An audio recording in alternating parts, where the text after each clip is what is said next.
Last video में हमने बात किया था कि कैसे आप ट्रांसपोर्ट कॉस्ट खुद से पता कर सकते हैं या निकाल सकते हैं। अगर आपने ये वीडियो अभी तक नहीं देखा है तो डिस्क्रिप्शन में लिंक दिया हुआ है, जा करके देख सकते हैं। दोस्तों आज हम बात करेंगे आप सभी के किए गए कमेंट्स के पिछले 10 दिनों के इंपॉर्टेंट क्वेश्चंस के बारे में, जो आपके क्वेरीज हैं और काफ़ी सारे लोग एक ही क्वेश्चंस को रिपीट में अक्सर पूछते रहते हैं।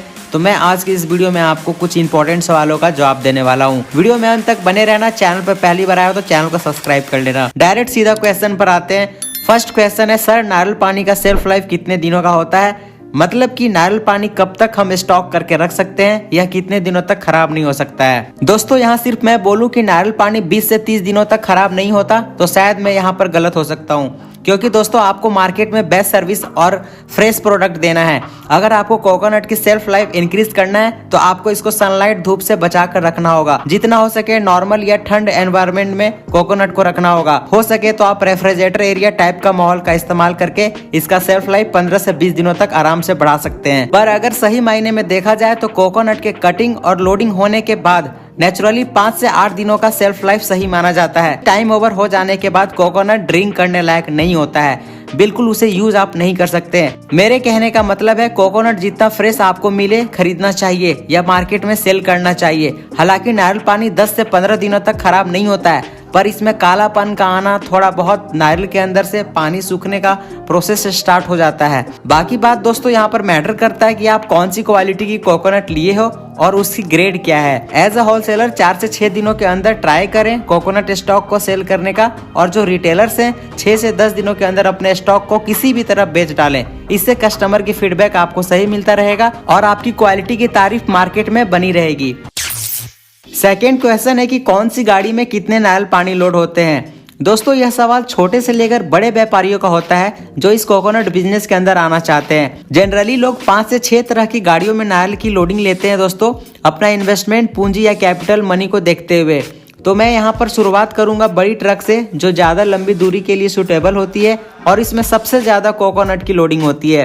पहले आप पता करें कि आप जो कोकोनट लेने वाले हो उसका एवरेज वेट क्या आ रहा है, जिससे आपको आइडिया लग जाएगा कि हमारा ट्रक में कितना पीसेज कोकोनट लोड हो सकता है। 14 व्हीलर ट्रक, जिसको 14 चक्का गाड़ी कहते हैं, जो बेसिकली 30 से 35 टन की पासिंग होती है। अब इस गाड़ी में कितना कोकोनट लोड होगा, यहाँ पर मैं आपको एक छोटा सा एग्जांपल से समझाना चाहूंगा कि अगर मान लो आप 2 kg एवरेज वेट का कोकोनट है और आप अगर 35 टन की गाड़ी लेते हो, मतलब कि 35,000 kg का गाड़ी लेते हो, तो इसमें कितने कोकोनट आएंगे? तो इसके लिए दोस्तों आपको 35,000 डिवाइडेड बाई 2 kg करना होगा और इससे आपका दोस्तों जो फाइनल रिजल्ट आएगा वो 17,500 पीसेज आएंगे। मतलब कि आप 17,500 नारियल 35 टन की गाड़ी में लोड ले सकते हो। तो दोस्तों इस तरह से आप अगर एवरेज वेट जानने के बाद कैलकुलेशन और डिवाइड करते हो, तो जितने टन पासिंग आपकी ट्रक या गाड़ी है, आपको एक परफेक्ट आइडिया मिल जाएगा कि अप्रोक्सीमेटली ट्रक में मेरे कितने कोकोनट लोड हो जाएंगे। ठीक इसी प्रकार से दोस्तों आप 12 व्हीलर ट्रक में जो 25 टन पासिंग ट्रक होती है उसमें आराम से 12,500 से 13,000 पीस कोकोनट लोड ले सकते हो। इसी तरह से अगर आप 10 व्हीलर लेते हैं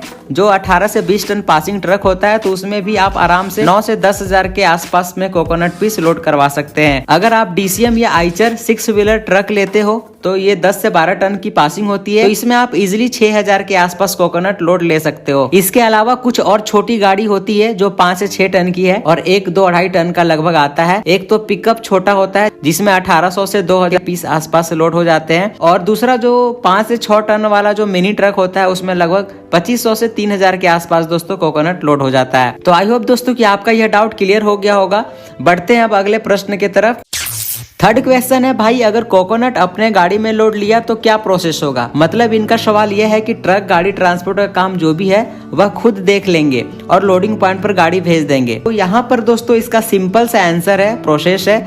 जहाँ से आप माल लेने वाले हो, आपने कैसे वहाँ के किसान या सप्लायर से पेमेंट का डील किया है या किस कंडीशन पे आप माल लेने के लिए उनसे बात की हो, वह देखते हुए आपको माल का लोडिंग लेना है। उदाहरण के लिए आपने मुझे गाड़ी मेरे लोडिंग पॉइंट पर दे दिया और मेरा पेमेंट टर्म्स कंडीशन ये है कि मैं पहले 40% एडवांस लेता हूँ गाड़ी आते के साथ। उसके बाद जब गाड़ी कंप्लीट लोड हो जाती है तो मैं पूरे रिमेनिंग अमाउंट 60% जो बाकी होता है वो फाइनल लोडिंग के बाद मैं पूरा पैसा लेता हूँ स्पॉट पे कंप्लीट लोडिंग होते के साथ। तो ठीक इसी प्रकार से दोस्तों ये प्रोसेस होता है। जिस भी सप्लायर या फार्मर से जैसी भी आपकी डील होती है, आप उस हिसाब से अपना लोडिंग ले सकते हैं। फोर्थ क्वेश्चन है दोस्तों कि कोकोनट स्टेट्स में लोडिंग चार्ज कितना लगता है? तो दोस्तों यहाँ पर पहले आपको पता होना चाहिए कि आपकी कौन सी गाड़ी है। जिसकी लोडिंग होनी है, तभी आपको क्लियर बताया जा सकता है कि लोडिंग चार्ज कितना देना होता है। मान लो आपकी आपने आंध्र प्रदेश, कर्नाटक, गुजरात या वेस्ट बंगाल से कोकोनट लोड कराया, तो आपको लोडिंग चार्ज देने होंगे 30 टन ट्रक का 5 से 6,000 के बीच में। कहीं कहीं और भी कम लगते हैं। आप लोड लेने से पहले एक बार जरूर पूछ लेना। यहाँ एक चीज इंपॉर्टेंट है जो आपको समझना है कि जब भी आप तमिलनाडु स्टेट से कोकोनट की लोडिंग लेते हो, नारियल पानी का लोड लेते हो, तो वहाँ पर लोडिंग चार्ज नहीं देना है, क्योंकि वहाँ पर लोडिंग चार्ज एवरीथिंग इंक्लूडिंग होती है दोस्तों, कोकोनट रेट के अंदर ही। इस बात को अच्छा से ख्याल रखे, ध्यान में रखे। अगर आपने 25 टन का लोड लिया तो 4 से 5,000 के बीच लोडिंग चार्ज देना होता है। 18 से 20 टन का लोड लेते हो तो लगभग 3 से 4,000 के बीच लोडिंग चार्ज देनी होती है। 10 से 12 टन का लोड लेते हो तो 2500 से 3,000 के आसपास आपको लोडिंग चार्ज देना पड़ता है। छोटी पिकअप गाड़ी लोड लेते हो तो कम से कम 750 से 1,000 के बीच लोडिंग चार्ज देना होता है। तो दोस्तों इस तरह से लोडिंग चार्जेस देने होते हैं। सिर्फ तमिलनाडु छोड़ करके भारत के जितने भी कोकोनट स्टेट्स एरिया है, वहाँ पर आपको ये चार्जेस देने पड़ते हैं। 5वें सवाल की ओर बढ़ते हैं दोस्तों कि भाई साहब आज का रेट बताएं। तो दोस्तों मेरे भाइयों, सबसे पहले आपको मैं यहाँ पर बताना चाहूंगा कि फिक्स रेट हर दिन का नहीं होता है। हर कोकोनट स्टेट्स का रेट हमेशा चेंज होते रहता है। वहाँ की एपीएमसी मंडी मार्केट इस चीज को तय करती है। तो इसके लिए दोस्तों आपको जिस स्टेट का नारियल चाहिए हो, आपको वहाँ का लोकल सप्लायर, मंडी मार्केट या एजेंट लोगों से जुड़ करके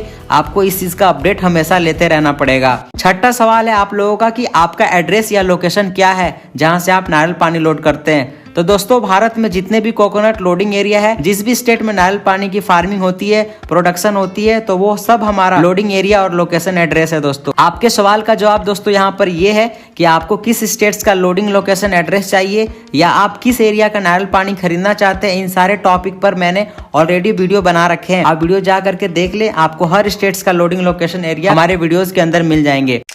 7वां एंड लास्ट सवाल है दोस्तों कि मुझे एक ट्रक कोकोनट लेना है, कितना रुपया लगेगा। देखिए दोस्तों, एक ट्रक लेना है यह तो ठीक है, पर कितना पीस और कौन सी ट्रक में और किस स्टेट्स का कोकोनट लेना है, पहले यह क्लियर पता होना चाहिए आपको। तभी जा करके आप प्रॉपर बजट का आइडिया लगा पाओगे कि कितना आपका टोटल इन्वेस्टमेंट लगेगा। फिर भी मैं आपको एक एग्जांपल से समझा देता हूं कि मान लो आप पुणे से हो और आपने कर्नाटका से 6,000 कोकोनट लिया। आज का रेट 25 रुपए है कर्नाटका एरिया में, तो आप 6,000 को सबसे पहले 25 से मल्टीप्लाई करें और ट्रांसपोर्ट समझ ले कि 40,000 रुपया लगता है कर्नाटका से पुणे का। इसके अलावा दोस्तों 3,000 रुपया लेबर लोडिंग का खर्चा आता है। तो यहाँ पर दोस्तों आप टोटल ऐड कर ले। जो अमाउंट यहाँ पर दोस्तों आएगा, ये समझो कि आपकी छोटी गाड़ी की बजट निकल जाएगी। आपका यहाँ पर टोटल लागत दोस्तों आता है 1,93,000। और अगर आप यहाँ पर जानना चाहते हैं कि पर पीस का हमारा लैंडिंग कितना पड़ा, तो पर पीस का लैंडिंग जानने के लिए 1,93,000 को 6,000 से डिवाइड कर दे। तो डिवाइड करने के बाद दोस्तों 32.16 पैसा आपका एक पीस का डिलीवरी होगा। तो आई होप सो दोस्तों कि आज का हमारा ये सारे सवालों के जवाब से आप संतुष्ट होंगे। आपको वीडियो अच्छा लगा होगा, नॉलेजेबल लगा होगा, इन्फॉर्मेटिव लगा होगा। वीडियो पसंद आया हो तो चैनल को जरूर सब्सक्राइब करें, वीडियो को शेयर करें। मिलते हैं जल्दी नेक्स्ट वीडियो में, तब तक के लिए bye, take care, thanks for watching guys.